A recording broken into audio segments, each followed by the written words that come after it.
Green house उत्सर्जन। जब वाहनों और उद्योगों द्वारा ईंधन और तेल जलाने से होने वाले प्रदूषण से वायुमंडल में कार्बन डाइऑक्साइड का स्तर बढ़ जाता है तो इसे ग्रीन हाउस उत्सर्जन कहा जाता है।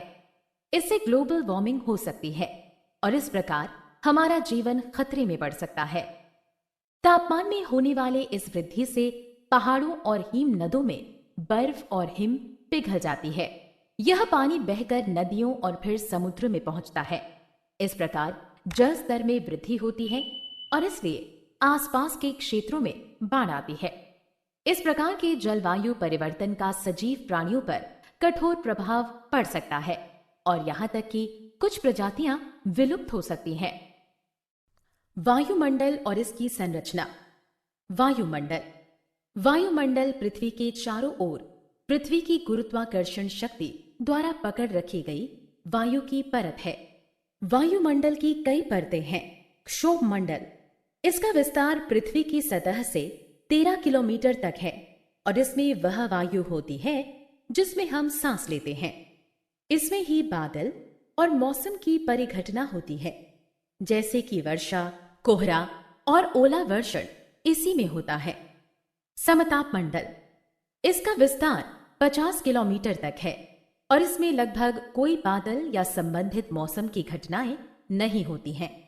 इसलिए यह उड़ने वाले विमानों के लिए बहुत अनुकूल होता है। इसमें एक गैस ओजोन की भी परत होती है जो हमें सूर्य की हानिकारक किरणों से बचाती है।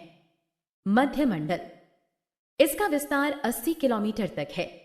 अंतरिक्ष से गिरने वाले उल्कापिंड इस परत में प्रवेश करने पर शीघ्रता से जल जाते हैं, इसलिए पृथ्वी तक कोई मलबा नहीं पहुंचता है या बहुत कम मलबा पहुंचता है। बाह्य वायुमंडल, इसका तापमान बहुत अधिक होता है और इसमें आयन मंडल परत होती है जिसका विस्तार 80 से 400 किलोमीटर है। यह परत रेडियो संचार में सहायता करती है और पृथ्वी से भेजी गई रेडियो तरंगे वापस परिवर्तित कर देती है। बहिर्मंडल, इसका विस्तार बहुत दूर वायुमंडल के ऊपरी भाग तक है और हीलियम और हाइड्रोजन जैसी गैसों के साथ वायु की पतली परत होती है। वायुमंडल में वह वायु होती है जिसमें हम सांस लेते हैं। यह सूर्य की हानिकारक किरणों को हम तक पहुंचने से भी रोकती है।